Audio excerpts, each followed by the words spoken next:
Hakim-Hakim 7. Gideon mengusir musuh. Adapun Yerubbaal, itulah Gideon, bangun pagi-pagi dengan segala rakyat yang bersama-sama dengan dia, lalu mereka berkemah dekat mata air Hel Harod. Perkemahan orang Midian itu ada di sebelah utaranya, dekat Bukit More di lembah. Berfirmanlah Tuhan kepada Gideon, terlalu banyak rakyat yang bersama-sama dengan engkau itu, daripada yang kuhendaki untuk menyerahkan orang Midian ke dalam tangan mereka. Jangan-jangan orang Israel memegah-megahkan diri terhadap aku sambil berkata, tanganku sendirilah yang menyelamatkan aku. Maka sekarang serukanlah kepada rakyat itu demikian. Siapa yang takut dan gentar, biarlah ia pulang enyah dari pegunungan Gilead. Lalu pulanglah 22.000 orang dari rakyat itu, dan tinggallah 10.000 orang. Tetapi Tuhan berfirman kepada Gideon, masih terlalu banyak rakyat, suruhlah mereka turun minum air. Maka aku akan menyaring mereka bagimu di sana.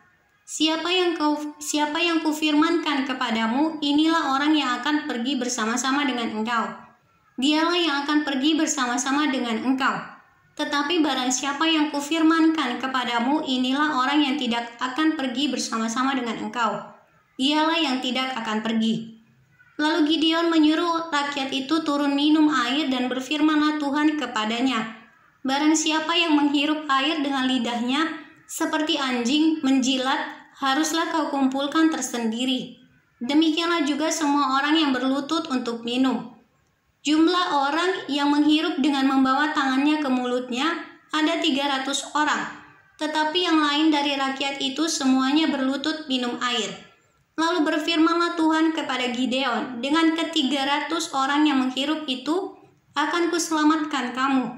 Aku akan menyerahkan orang Midian ke dalam tanganmu, tetapi yang lain dari rakyat itu semuanya boleh pergi masing-masing ke tempat kediamannya.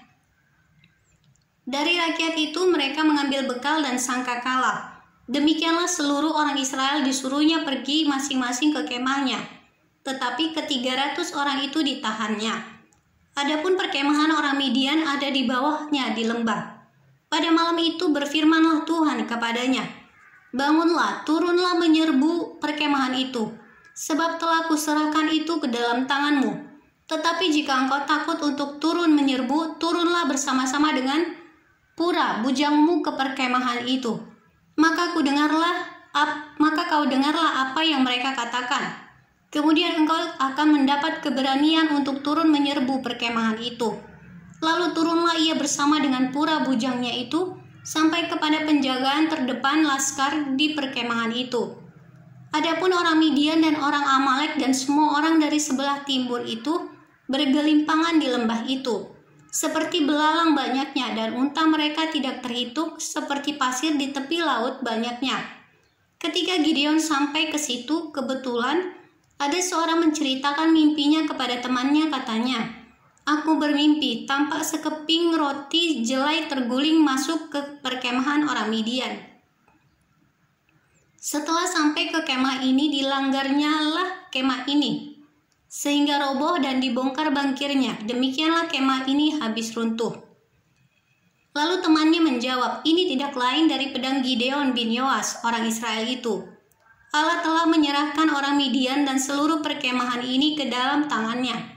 Segera sesudah Gideon mendengar mimpi itu diceritakan dengan maknanya, sujudlah ia menyembah. Kemudian pulanglah ia ke perkemahan orang Israel lalu berkata, bangunlah, sebab Tuhan telah menyerahkan perkemahan orang Midian ke dalam tanganmu. Sesudah itu dibaginyalah ke-300 orang itu dalam 3 pasukan, dan ke tangan mereka semuanya diberikannya sangkakala dan buyung kosong dengan suluh di dalam buyung itu. Dan berkatalah ia kepadanya, perhatikanlah aku dan lakukanlah seperti yang kulakukan.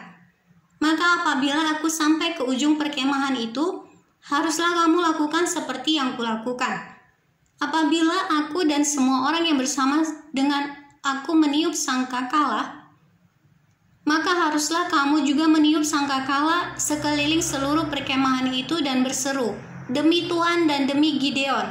Lalu Gideon dan ke-100 orang yang bersama-sama dengan dia sampai ke ujung perkemahan itu pada waktu pada waktu permulaan giliran jaga tengah malam.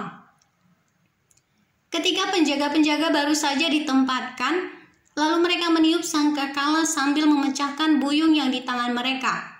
Demikianlah ketiga pasukan itu bersama-sama meniup sangkakala dan memecahkan buyung dengan memegang obor di tangan kirinya dan sangkakala di tangan kanannya untuk ditiup, serta berseru, "Pedang demi Tuhan dan demi Gideon." Sementara itu tinggallah mereka berdiri masing-masing di tempatnya sekeliling perkemahan itu, tetapi seluruh tentara musuh menjadi kacau balau, berteriak-teriak dan melarikan diri. Sedang ke-300 orang itu meniup sangkakala, maka di perkemahan itu Tuhan membuat pedang yang seorang diarahkan kepada yang lain. Lalu larilah tentara itu sampai ke Betsita ke arah Zerera sampai ke pinggir Abel Mehola dekat Tabat.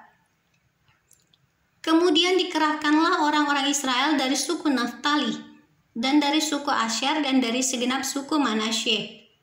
Lalu mereka mengejar orang Midian itu. Gideon menyuruh juga orang ke seluruh pegunungan Efraim dengan pesan, "Turunlah menghadapi orang Midian dan dudukilah segala batang air sampai ke Bet-bara dan juga sungai Yordan." Maka semua orang Efraim dikerahkan, lalu mereka menduduki segala batang air sampai ke Bet-bara juga sungai Yordan. Mereka berhasil menawan 2 raja Midian, yakni Oreb dan Zeeb. Oreb dibunuh di gunung batu Oreb dan Zeeb dibunuh dalam tempat pemerasan anggur Zeeb. Mereka mengejar orang Midian itu. Lalu mereka membawa kepala Oreb dan kepala Zeeb kepada Gideon di seberang sungai Yordan.